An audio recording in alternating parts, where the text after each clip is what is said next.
Epilogue. Renacentia. Mea culpa. Shaylee Ferris didn't need to hear the news of what happened to Alexander Velasco from Janet. In her heart, she knew the truth.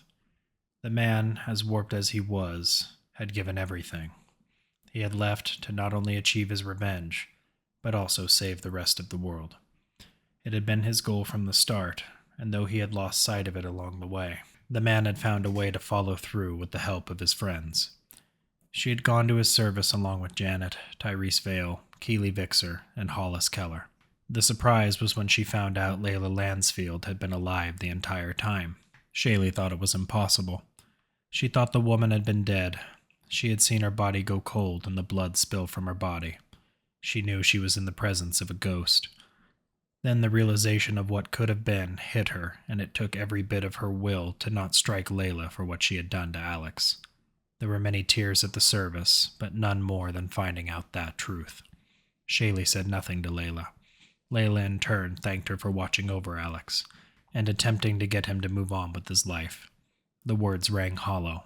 As much as Shaylee had wanted to remain in New Purgatory, she knew she could no longer look at Janet Trishella the same. Not for keeping that secret from her. Shaylee Ferris left New Purgatory and returned to Old Cairo, where she served as a doctor for the soldiers there. Every so often she would return to the fight pits, where battle there were waged in practice, but never to the death, and she would remember the day a man stood in that arena and refused the word of the Maeve that only understood war and death. That was the day Shaylee's hope had been reborn. In the end, we're not left with what we think we deserve, with what we want, and often not even what we need. Only more questions to fill the void of the old ones that were answered. But some questions don't have answers. Sometimes they just are, in the same way people just are. They change and they adapt, or they stay the same and they die. But some people are just special. It's the words they say, the actions they perform. They wrap others around them simply because they exist. They commit the actions you wish you could take, but can't. Alexander Velasco did that for me. And now that he's gone, I wonder how my life and how this world will change. I hope it forms the way he envisioned, and I only do so because he gave me the will to hope again. Shaylee Ferris. Keely Vixer felt lucky to be alive after the events of Berlin, but chose to isolate herself in the aftermath of the service for Alexander Velasco. He had been right. This final time they rushed off into suicidal odds. Not one more. Despite how she had tried to get herself killed attempting to save others. It took several months of rehab, but Keely would walk again. Janet wanted to promote her to a higher rank, but Keely found out that Shaylee was returning to Old Cairo. Vixer took it upon herself to travel, just as Alex had for a brief time. After walking away from what she had seen, losing one she had loved in Sam Gates, she wanted to make sure she could at least enjoy the new world she had helped create. Vixer had no opinion on Layla Lansfield being alive. None she wanted to share with her general, or anyone else for that matter. She had been jerked around enough by political bullshit in her life that she wrote it off as just one more lie. But that made her worried about the future, about what these new people she had fought for would do with their newfound freedom, and their newfound power. Life looks different when you walk away from a suicide mission.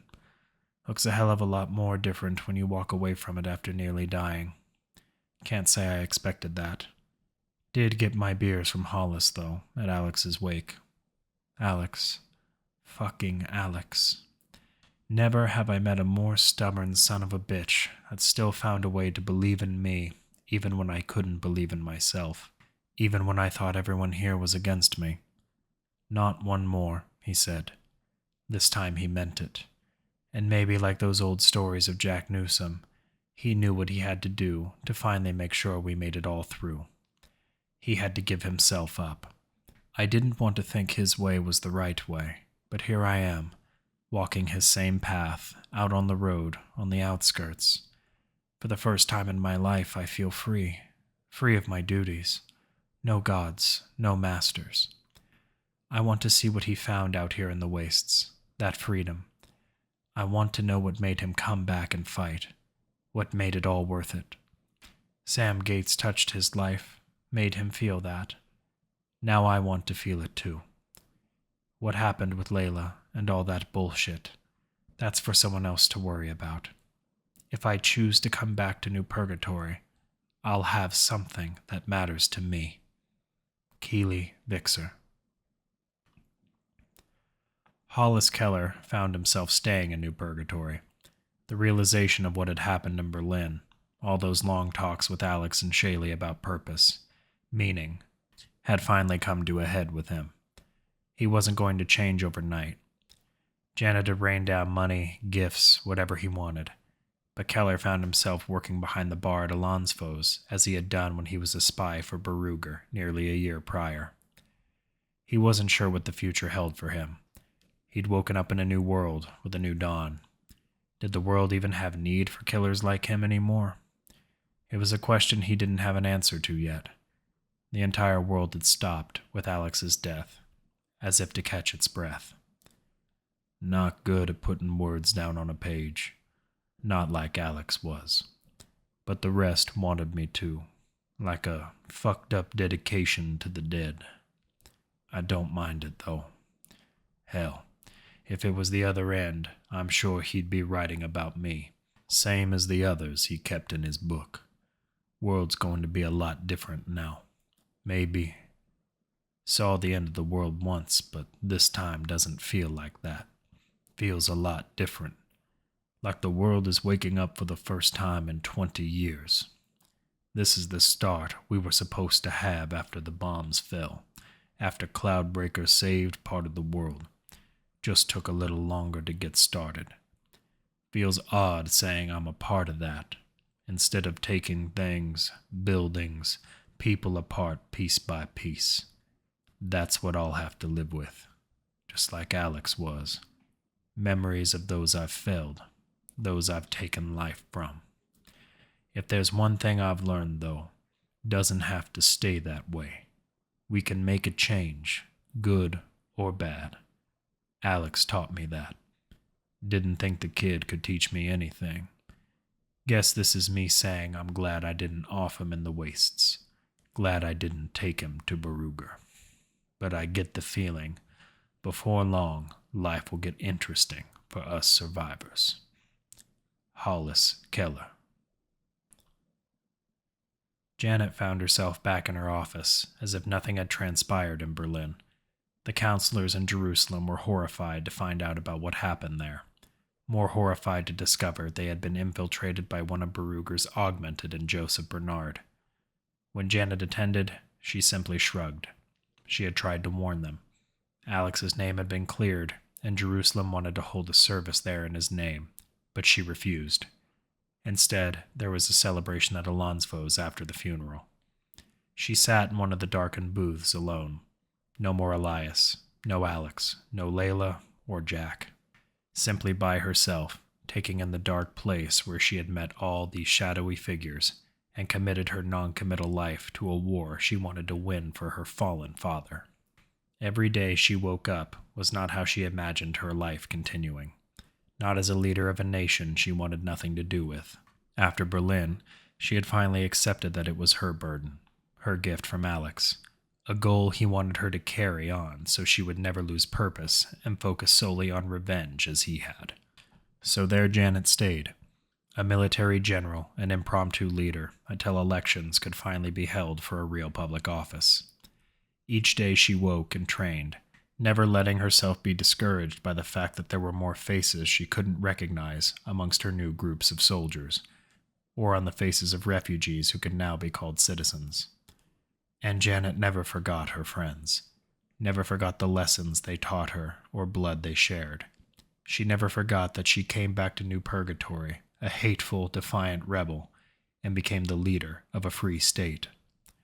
When the monument to the fallen of Morrison's Tower, Beijing, and Berlin was finally finished, it was Janet who wrote the inscription at its base.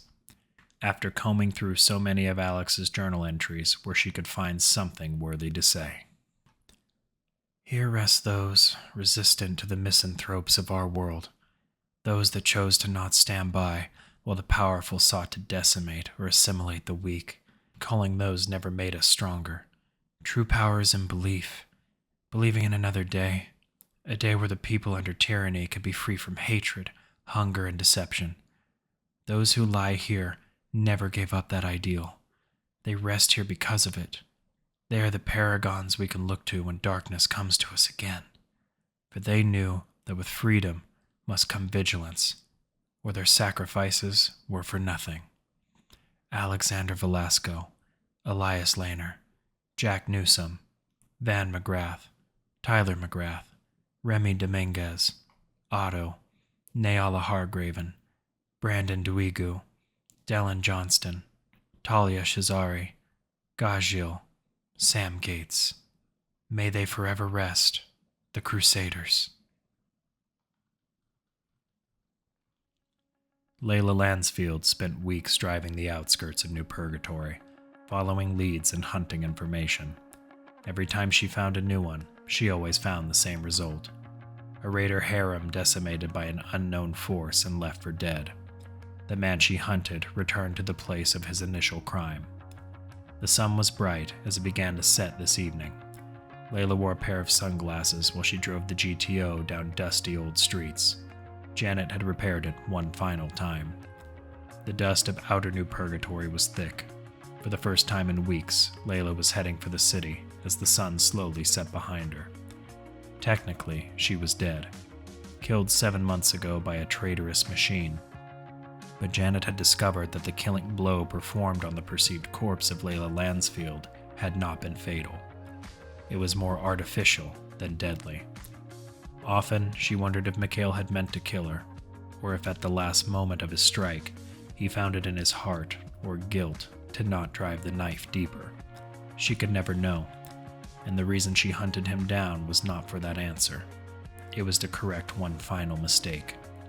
It had been a lie, an end to signal an end, an escape from the war Layla never wanted to fight but had to see finished. It was a way for her to lead her own life. She had warned Alex that she would leave, and by doing so, she had helped him accomplish his goal. Layla had, in death, given him the motivation he needed. Throughout the last months of his life, many had called Alex the Reaper, Jack Newsom's old moniker, given to him because of the myriad movements and sacrifices he had committed. But the truth was that Alex was never the Reaper, never the true manipulator. In the end, that was what Layla had become. The woman who faked her death to escape a war she saw destroying the man and the people she loved. She escaped it so she could motivate her lover to finish it. He had, but a small part of her hoped it would be alive. His death was truth in the face of her lie. The sun had set before Layla reached the downtown area of New Purgatory. The neon lights flashed or stayed static as the cold eastern air set in. Fog following shortly after, and the seasonable rain. Layla didn't have to look far to find her mark. Of all the people waiting to get in line to get into the Lansfo's club, there stood a single man in the street staring at it. Even in this degenerate city that was home to rough refugees and freedom fighters, he was out of place, awkward, but of no concern to the patrons who spent their free time waiting for a chance to blow off steam. Layla strode over to him and saw that in his left hand he wielded a short blade. It was new, but the way it was gripped in his left hand was all too familiar to her. The man, if he could be called that, turned his head slightly to his right. He was greeted by the sight of a gun barrel staring him in those golden eyes. "Death comes, even for a reaper," he said. Layla didn't respond. She gritted her teeth, and then let the pull of the trigger respond for her.